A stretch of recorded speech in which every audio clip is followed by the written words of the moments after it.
This is breaking news. Netflix's Squid Game Season 3 is missing out on its best character.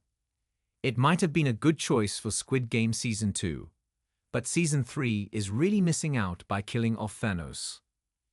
Squid Game will be returning to Netflix for its third and final season later this summer, and unfortunately, it's going to be missing out on its best character after they were killed off in Season 2.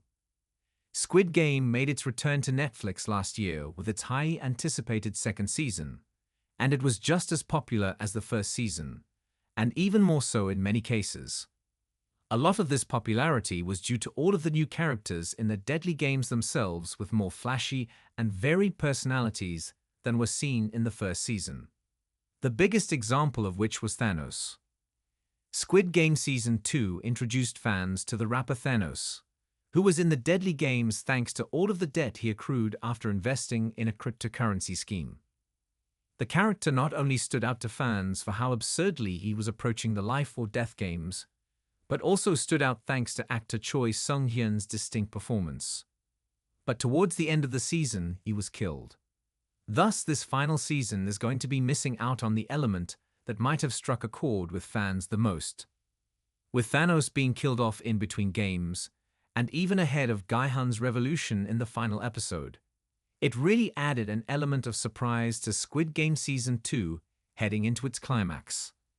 He had been such a presence on screen that the series was seemingly building to him meeting his end during the games in some kind of grand fashion, so subverting that expectation by giving him such a non-glamorous death instead.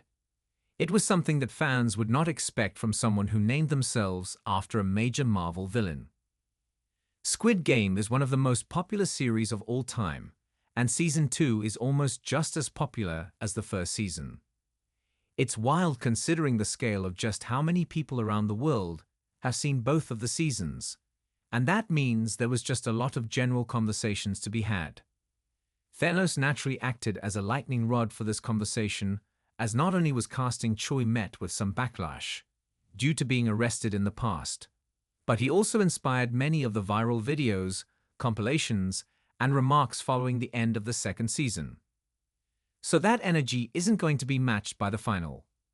Without a character like Thanos easily drawing attention, fans are going to be looking ahead to the end of the Squid Game story overall. It's likely going to be a compelling one, but it's going to miss out on the fun of adding new characters with their own fan bases like in Season 2.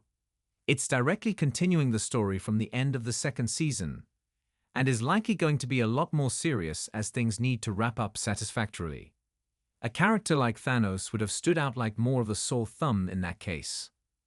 Even Thanos actor Choi Sung-hyun felt like the character deserved to die when he did, stating in a recent interview with Netflix, "Thanos is someone who is under the influence of drugs. He's a dangerous character. So when I first read how he dies in the script, I honestly thought that it was about time. I thought his death was quite timely, and I also thought he deserved to die. The character just wouldn't have fit with where the series is heading in its final episodes." But even if he would have posed a mechanical problem for Squid Game, missing out on Thanos means that the final season will not have one of the biggest reasons fans loved the second season. It's going to need to work a lot harder without this fan favorite. So we'll see how it all works out when Squid Game Season 3 makes its debut with Netflix on June 27th.